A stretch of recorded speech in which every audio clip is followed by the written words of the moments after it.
Good morning, 5th grade. I hope you guys had a great weekend. I'm going to go ahead and read chapter 6 of Hound Dog True. That night it rains. There is no moon. Maddie pulls on her pajamas, which she can do in the dark. She does not need to see her pajamas. She knows they are pale green with skinny stripes on them, and that the top has 3 little mouse-shaped buttons. Eeny, meeny, and miny. The last buttonhole stays empty. Mo. It is long lost.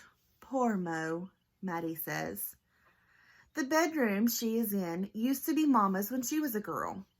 The furniture had been changed around since then, but soon as they moved here, Mama put it back the way it used to be, sliding the bed under the window and pushing the bureau to the far wall. Once the bed got in place, Maddie had hopped up on it, sat cross-legged, watching Mama put the rest of the room to the rights. Best to get out of the way once Mama gets going. Maddie sits on her knees now, looks outside at the moonless night. There is still some light out there. Miss Sweet has the night off from the hospital work, and her orange car is spotlighted in the rental house driveway. A blue square shimmers in her living room window. Probably she and Quincy are watching TV. Probably some teenager show Maddie has never seen. There is a light in Maddie's ceiling too, shining round through a pinky-size hole. When Mama first got this room, her big brothers, Sonny, Roy, Tommy, and Potluck, had shared the room above. They had drilled a hole in her ceiling, pushed a string down through it, and tied a can on each end. The idea was that the boys could talk into the can on one end and Mama could listen on the other. Or Mama could talk and the boys could listen. Never really worked right. Mama said nobody ever stopped talking long enough to know if you could hear anything. Now it is Mama above and Maddie below. Both of them were quiet. Mama was not quiet at supper.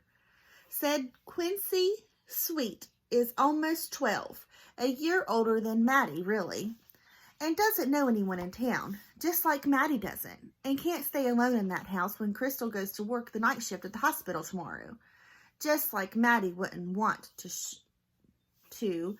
Should Mama have to work nights, and doesn't Maddie want to have a sleepover with Quincy?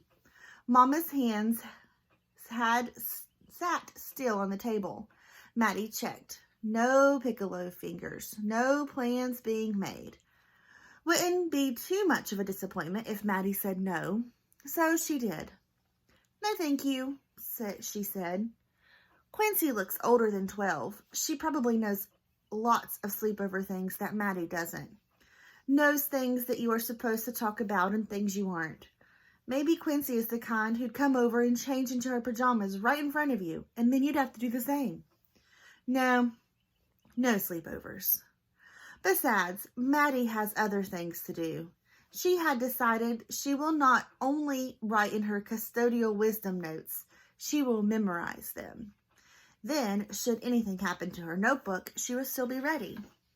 Maddie gets the silver notebook from the bureau, flicks on a flashlight she has borrowed from the kitchen drawer, holds the book close, whispers her words back into the pages.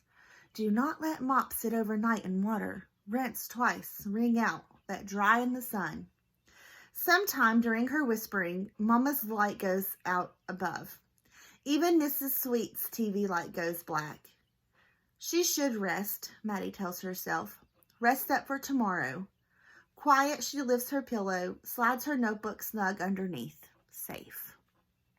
She pulls the covers up, imagines the custodial wisdom in her notebook rising up from the heat like Uncle Potluck's rock, rising through the pillow and into her, filling her up with everything she needs to know. End of chapter 6.